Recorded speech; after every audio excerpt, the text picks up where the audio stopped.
बिस्मिल्लाहिर्रहमानिर्रहीम। अर्रहमान। तो health issue है। अच्छा। मेरा आपका नाम प्लीज़? मेरा नाम कर्नल अब्दुल खलील। अच्छा। अभी प्रोसीजर हुआ है एंजियोप्लास्टी, डायबिटिक हूँ और जब से प्रोसीजर हुआ है हेल्थ इश्यूज एग्रीवेट कर गया है थोड़ा सा। एग्रीवेट इन अ सेंस के वीकनेस और बहुत सारे टेंशन और मेंटल प्रेशर और इस तरह की चीज़ें जो है। कितना अर्सा हो गया? डायबिटिक्स तो मैं 2001 से हूँ और प्रोसीजर हुए 2 महीने हुए हैं। 2 महीने हो गए। एंजियोप्लास्टी हुई है। ठीक है।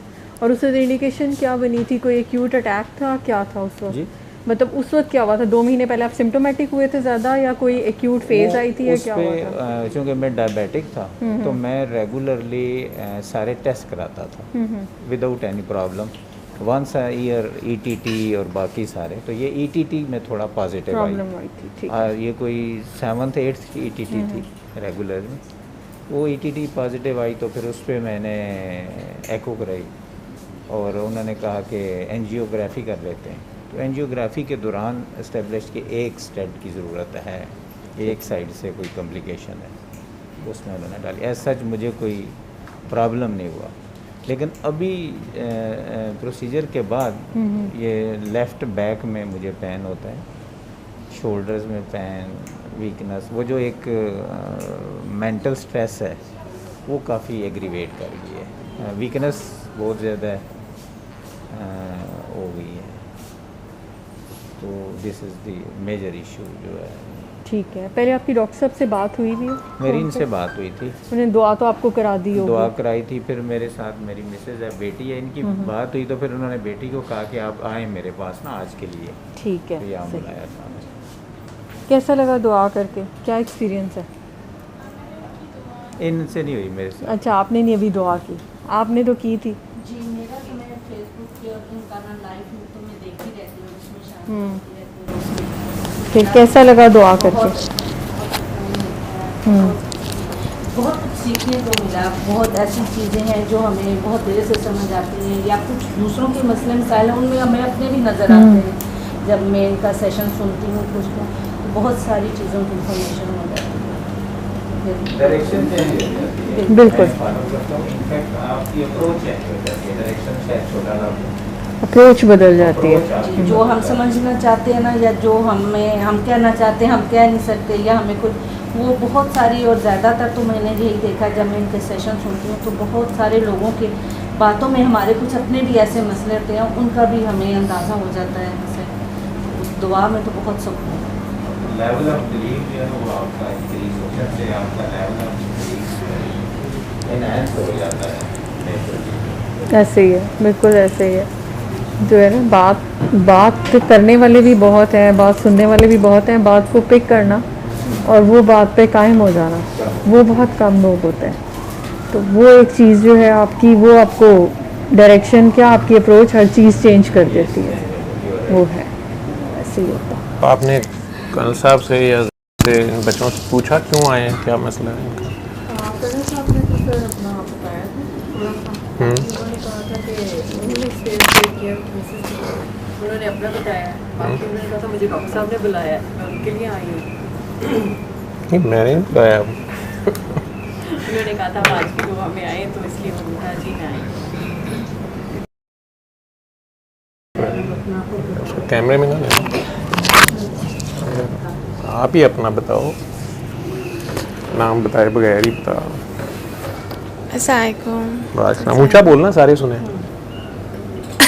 अस्सलामुअलैकुम। जी वालेकुम अस्सलाम। मुझे समझ नहीं आ रहा कि मैं ऐसे सबके सामने नहीं बताया जाएगा। अच्छा, आप ठीक हुए हो कि नहीं? जी थोड़ा फ़र्क पड़ा है। थोड़ा फ़र्क पड़ गया? कोई सुकून है बस, फ़र्क ये है कि सुकून मिला है बस। ठीक। और जो बेचैनी थी, जो कुछ भी था, हाँ वो नहीं है, बस सुकून है। और बात भी कुछ समझ आ गई है? जी थोड़ी बहुत आई है समझ के। जितनी बात को मानते जाओगे, हाँ उतना मैंने जो बात समझाई है, ठीक है ना, ना जिन है, ना भूत है, ना जादू है, ठीक है, इंसान खुद जो है वो इतनी ताकतवर चीज़ है, अगर उसे अपना अंदाज़ा हो, ठीक है, या मैं फ़ोन के ज़रिए समझाता हूँ कि आपके अंदर इतनी ऐप्स हैं, जी आप खुद ही असरात वाली ऐप ऑन कर लें तो असरात शुरू हो जाते हैं। वजह हमारी होती है। जी जैसे बीमारियां जितनी हैं इनकी रूट काज नफ़रत होती है, नेगेटिविटी होती है, जो मेडिकल मैसेज भी हो जाती हैं मेजॉरिटी लोगों में। कुछ में तो अल्लाह की तरफ से आजमाइश होती है, नेक लोगों में उनसे लोग नफ़रत करते हैं तो बेचारे पकड़े जाते हैं, ठीक है, और बाकी लोग खुद नफ़रत करके उन्होंने भी पकड़े जाना होता है। जब जो लोग उनसे नफ़रत करते हैं वो खुद भी फंसे होते हैं, ज़्यादा बुरे फंसे होते हैं, जी ठीक है। तो असरात आप ये कह लें कि हम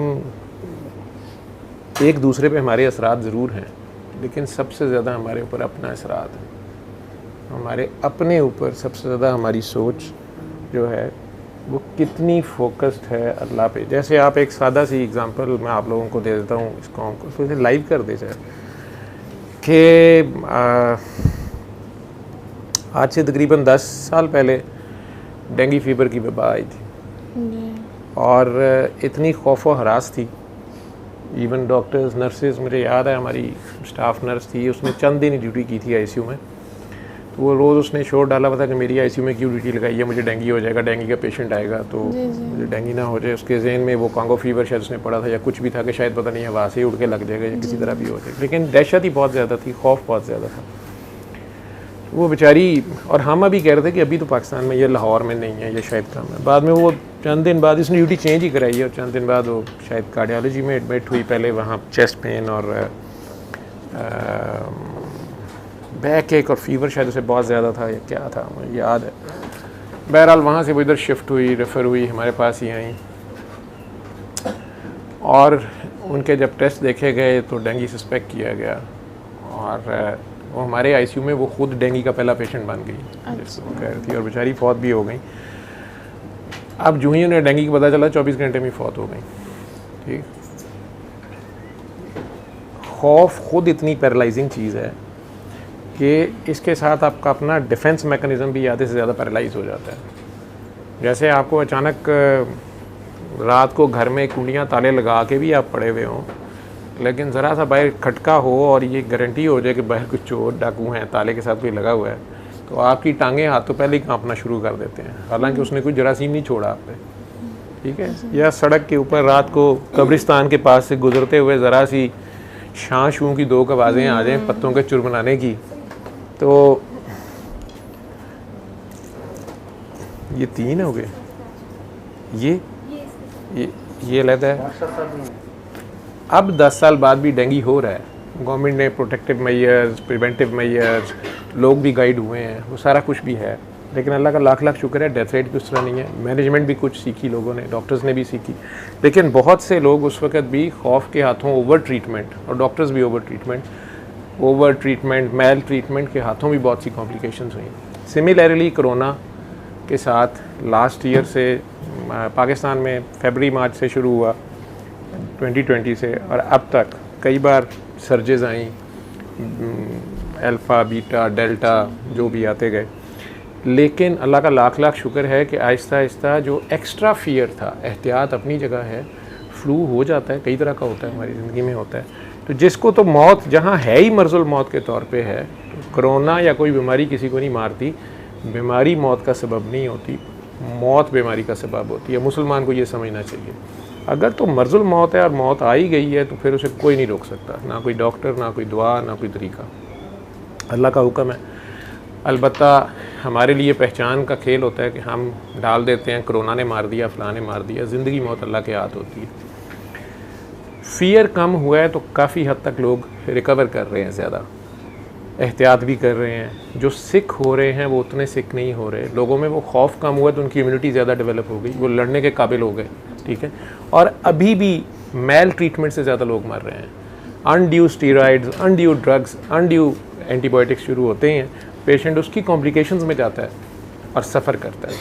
अदरवाइज़ किसी दवाई की ज़रूरत नहीं होती, रेस्ट करे, जो शानदार ले ले, जो भी हर्बल मेडिसिन है वो ले ले, और अगर उसकी चेस्ट इन्वॉल्व होती है, वो भी डॉक्टर्स अगर सीटी स्कैन पे समझते हैं कि वो इन्वॉल्व होती है, मेरे ख्याल में, या उसकी कॉम्प्लिकेशंस होती हैं, तो उनको अकॉर्डिंगली भी स्लोली ट्रीट किया जाए, उसके अपने इम्यून सिस्टम को वर्क करने दिया जाए, लेकिन उससे पहले ही अटैक शुरू कर दिया जाता है। इसी तरह ये जो हमारी एक्स्ट्रा सेंसरी परसेप्शंस होती हैं, हम लोगों को लगता है कि पता नहीं मुझे कुछ हो रहा है, मेरे पे असरात हैं शायद, जो चीज़ें डॉक्टर्स को समझ नहीं आ रही होती या हमें समझ नहीं आ रही होती हैं अनयूजुअल।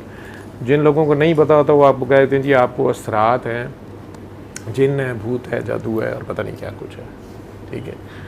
उसमें भी सारा का सारा हमारे अंदर इस मशीन के अंदर एंटीवायरस कंपनी ने डाले हुए हैं, शील्ड्स डाली हुई हैं, स्टिल वो अब तो वहाँ से बैठे भी इसे प्रोटेक्ट कर रहे होते हैं। ऐसे ही है ना। इसी तरह अल्लाह ताला ने भी हमें कुछ डूज और डोंट्स बताए होते हैं, ये करना, ये ना करना, ये करना, ये ना करना, ये करना, ये ना करना। हम वो कर लेते हैं, जो रेड लाइट्स हम क्रॉस करते हैं, जो इशारे हम तोड़ते हैं, सिग्नल्स तोड़ते हैं या लिमिट्स क्रॉस करते हैं, तो फिर उसमें डेफिनेटली हमें मसला आता है। हमें जैसे मोटरवे की ऊपर, मैं वो भी एग्जांपल देता हूँ कि अगर पुलिस ने लिमिट रख दी है 120, अगर हम ओवर स्पीडिंग करते हैं या रॉन्ग लेन में फास्ट चलाते हैं या रॉन्ग ओवरटेकिंग करते हैं, कुछ भी करते हैं, पुलिस का कुछ नहीं जाता, ट्रैफिक पुलिस का नुकसान खुदा न खासा होता है तो हमारा होता है। जितनी ज़्यादा ओवर स्पीडिंग होती है, हमारे बचने के या नुकसान के चांसेस भी ज़्यादा हो जाते हैं, बचने के चांसेस कम हो जाते हैं।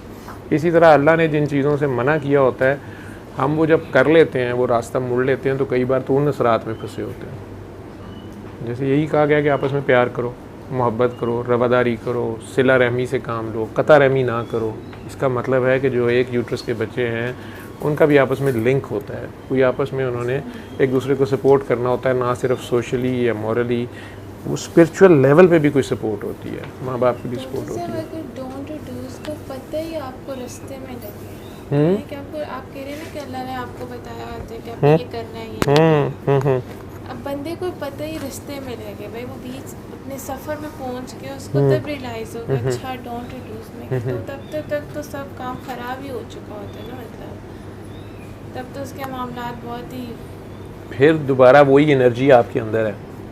जिस तरह मुख्तलिफ टैब्स आपके अंदर है ना, अल्लाह का टैब भी आपके अंदर है, जो अल्टीमेट हीलर है, जो अल्टीमेट रेस्क्यूअर है, जो अल्टीमेट पार है, वो एनर्जी आपके अंदर है, सबसे करीब आपके अंदर है, और वो सिर्फ प्यार मांगता है।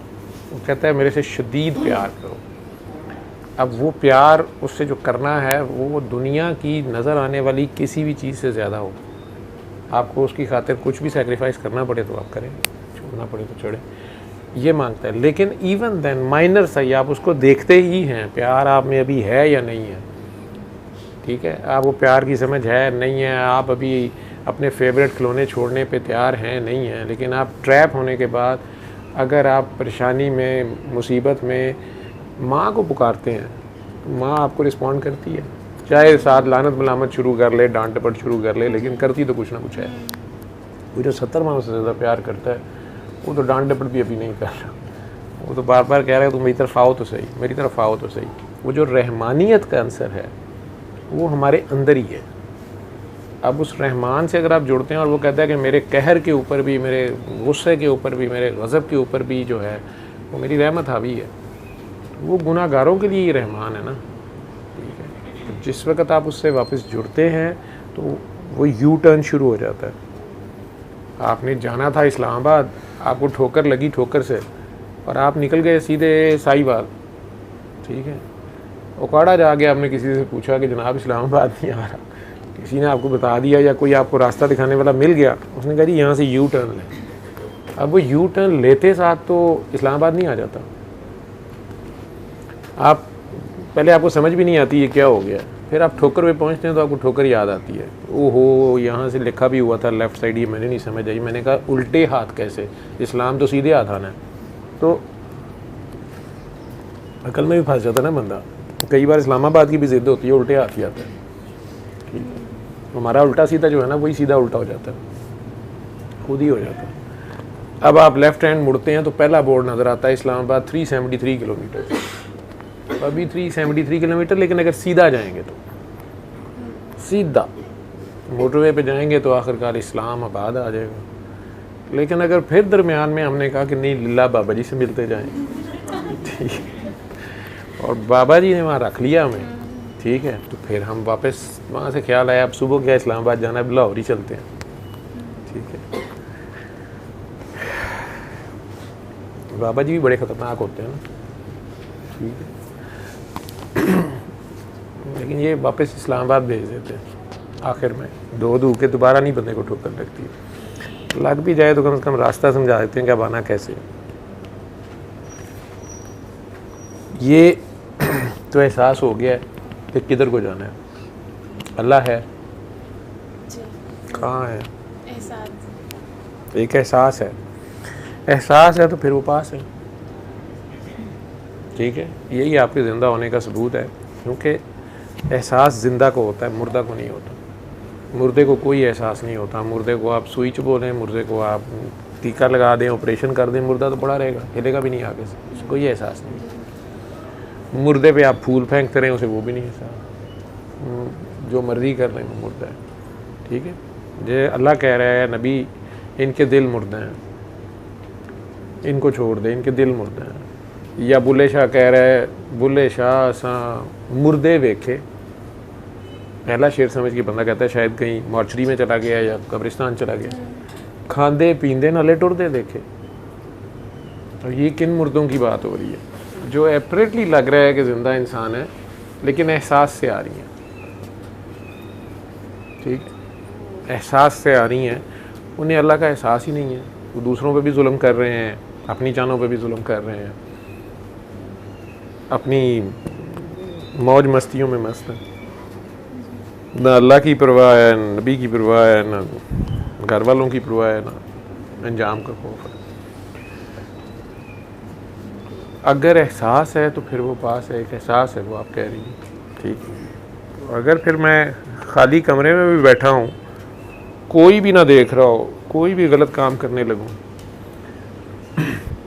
अगर मुझे एहसास है कि अल्लाह देख रहा है, पहली आवाज़ जैसे आप ज़मीर की आवाज़ कहते हैं, ये उसी की तरफ से टैप होता है, सबसे पहला वही फायर करता है, सबसे पहले वही आवाज़ आती है कि नहीं ये ठीक नहीं है, ना करो। अब आप नहीं बात आते तो फिर वो आपकी मर्ज़ी है, आप कर ले, ये आपका इख्तियार है। ना करने से जिसे मना किया जा रहा होता है, वो गुनाह करने का इख्तियार आपका है। अल्लाह आपको बता रहा है, कह रहा है ना करो, ना करें, आप हिलना ही नहीं है, कोई एफर्ट नहीं करनी उस काम में, लेकिन आप कर जाते हैं। जब आप कर जाते हैं तो फिर आप चीखें मारते हैं, वही मामा, वही अब्बा, वही डॉक्टर साहब, वही ये, वही वो, बात की बातें हैं। लेकिन पहला एहसास आपके अंदर से आता है, और जो वो स्विच भी बंद कर देते हैं वो मुर्दा है। जिसमें एहसास है उसके पास है। डॉक्टर साहब, इस पर जो कैफियत इस पर मुख्तलिफ किस्म की, जैसे ये गुस्से में बहुत हो जाती है, कभी बिल्कुल पोलाइट बहुत अच्छी, लेकिन कभी ये इंतहाई शदीद गुस्से में, इसको समझ नहीं लगती कि मैं माँ है या मैं बहन भाई है या किसी से मैं क्या बात कर रही हूँ, वो चीज़ कैसे इसके साथ। हालांकि इसको एहसास बात में बहुत, ये मुझसे डिस्कस करती है, रोती है, बताती है, अपनी कैफियत पूरी मुझे बताएगी। मैंने इनसे फ़ोन पे डिस्कस की थी ये बातें। अब मैं तो नहीं चाहता सारों के दरमियान में ये बात करूं, ये तो मैंने बता दी थी। हाँ। मैं तो चाहता भी नहीं था इधर आए अभी, पहले पूरे बब्बर शेर बन जाएं और धड़ल्ले से कह सकें हाँ ये था और ये नहीं था, और ये ठीक है, ये गलत है, ये ऐसे था, ये ऐसे नहीं था। लेकिन कुछ चीज़ें इन लोगों के इख्तियार में नहीं होती। ये चीज़ अगर बढ़ जाएगी, डॉक्टर इसको शिज़ोफ्रेनिया, बाइपोलर डिसऑर्डर, उसकी दवाइयाँ शुरू कर देंगे। हो सकता है उन्होंने दी भी हों, और मेडिकल तो बहुत इसका उल्टा नुकसान इन लोगों को होता है, ठीक है। या वो बस एक रोबोट सा फिर बन जाते हैं, उन्हें कोई चीज़ सेंस नहीं हो, बस वो काम एक अपना करते हैं। घर वालों की भी फ़ायदा होता है कि चलो यार कुछ शोर नहीं कर रहा, फड्डा नहीं डाल रहा, कोई सुइसाइडल अटैम्प्ट नहीं कर रहा, या घर छोड़ के नहीं भाग गया, या नंगे पाँव नहीं चला गया, या नंगे कपड़े नहीं फिर रहा, मुख्तलिफ हालतें होती हैं। ये बच्चे दोनों भाई इस हालत में थे। ये तो एक्सट्रीम्स हैं, मजूबियत जो है, ठीक है, ये तो बाय बर्थ ऐसे हैं, मादरदाद बनी। उनमें से ये माशाल्लाह ये तो बहुत बेहतर हो गया, कपड़े पहन के आराम से बैठा हुआ है। दूसरा भी बड़ा अच्छा है, लेकिन बीच में अभी वो मुझे भी फेंटी लगा देता, गुस्सा चढ़ जाए तो मुझे भी खींच सकता है, ठीक है। और जो इन दोनों को सेंस है वो इस कमरे में बैठे हुए बहुत कम लोगों को सेंस है, ठीक है। जो इनके पास रियल सेंस है, जो इस हकीकत को ये जानते हैं, वो इधर अगर सब लोगों को हो तो आपस में एक दूसरे को या मारना शुरू कर दें, या एक दूसरे से नफरत करना शुरू कर दें, या एक दूसरे के साथ बैठना भी ना पसंद करें, मर जाए तो दफनाना ना पसंद करें, जो हकीकत इन्हें नज़र आती है। लेकिन इनकी अम्मा जान की ज़िद थी, आई हुई हैं पीछे बैठी हुई हैं, माशाल्लाह पाबंदे सोमो सलात हैं, तजर्बुज़ार हैं। तो उनका है कि मैं मर जाऊंगी तो कल को इनको कौन संभालेगा, ये कम से कम दुनियादारी जितने हो जाए, या जो इनकी हालत तब थी वो अगर इन्हें याद है तो फिर तो ये शुक्र अदा करेंगे। लेकिन माँ है ना, अब वो कहती बस ऐन ही ठीक हो इन्हें, ये हुण कारोबार पे जाने, पैसे कमाने, इन्होंने मैं ब्याह करा ठीक है। तो अब वो उसने शर्माना भी शुरू कर दिया ठीक है, तो ये तो तकरीबन तैयार है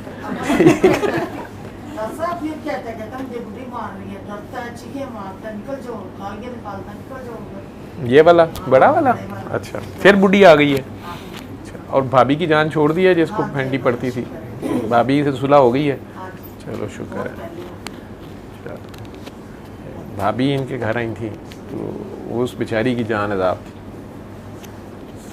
उन्हें घर से बाहर गया, कमरे से बाहर नहीं निकलने देता था, खाना नहीं, पता नहीं क्या क्या मसले थे। और फिर गंदी गालियाँ, ईंट उठा के मार देते थे, चीज़ें तोड़ देनी, शीशे तोड़ देने। गली में चले गए हैं तो कुछ दुकानें ख़ास थीं, उनमें इन्हें जाके तोड़ फोड़ करनी ही करनी होती। एक डॉक्टर साहब का क्लिनिक जो है उसमें इनकी फेवरेट जो है वो कह लें कि निशाने का है, वो ना बेचारे ने शीशे तोड़ने पर तोड़ करनी, सारा कुछ करना। ज़हरी बात है, हम साहिब भी शिकायतें करते हैं। तो ये सब कुछ करते कराते आज माशाल्लाह मुहज़्ज़ब शहरी बन के बैठे तो हुए हैं। बल्कि 2018 का इलेक्शन लड़ा इसने, मतलब नवाज शरीफ साहब की तरफ से लड़ता था ये, तो उनके पोस्टर शोस्टर ले आता था, वो घर से बाहर नहीं जाता, वो इसको घर घुसते ही, हालांकि वो छोटा है, वो घर घुसते ही वो पोस्टर फाड़ता था, इसको भी फेंटी लगाता था, कहना माफ़ी नहीं दिया तो अब ये पता नहीं क्या लड़ाई थी ठीक है। तो अम्मी इनकी उन दिनों भी बहुत परेशान थी कि जी वो बहुत अग्रेसिव हो जाता। ये है इससे अगली स्टेज। इनसे पहले दरमियान में ये मेरे पास बैठी हुई डॉक्टर साहब, आप डॉक्टर बन गई हैं। मेरी गलती है शायद, मैं शर्मिंदा हूँ इस पर कि मैंने इनका भी इश्तिहार लगा दिया, इनकी भी वीडियोस में, इनके घर वाले भी बेचारे बोल पड़े, मैंने भी कई जगह पे ने करा दिया, शायद नहीं करना चाहिए था। क्योंकि अब ये डॉक्टर हैं माशाल्लाह, तो लोग आगे से ताने देते होंगे, या ज़ाहिरी बात है इन्होंने सर उठा के जीना है, तो खलकते शहर तो कहने को फसाने, लोग तो अपनी अपनी बातें करते हैं। लेकिन खैर इन्हें इस सारे को फेस अब करना पड़ेगा। यूँ समझ लें मैंने अपनी फ़ीस ले ली, ठीक है, मैंने इश्तिहार लगा के अपनी दुकान चमका दी, तो चाहे ये ठीक ठूक कोई नहीं हुई, डॉक्टरी है, लेकिन बीच में तबीयत इनकी ख़राब होती है, वो वाली तबीयत नहीं ख़राब होती जो आपकी होती है, ज़रा और है। पेंडुलम इधर चला गया हुआ था ना, मैं पकड़ के इधर लाया हूँ तो पेंडुलम इधर चला गया, इधर से पेंडुलम ऐसे ही होता रहता है, ठीक है। एक्सट्रीम्स पे कुछ लोग बहुत हसास होते हैं, सेंसिटिव होते हैं, अल्लाह की अपनी मर्ज़ी होती है, उसने जो उनसे काम लेना होता है।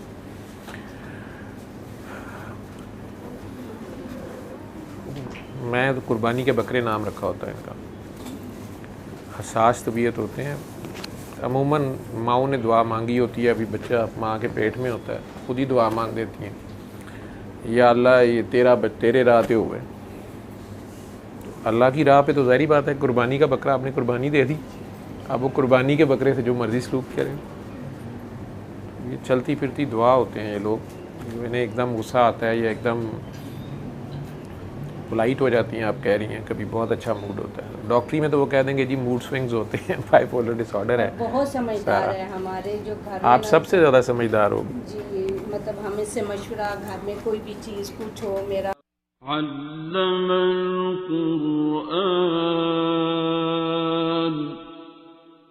खलक़ल इंसान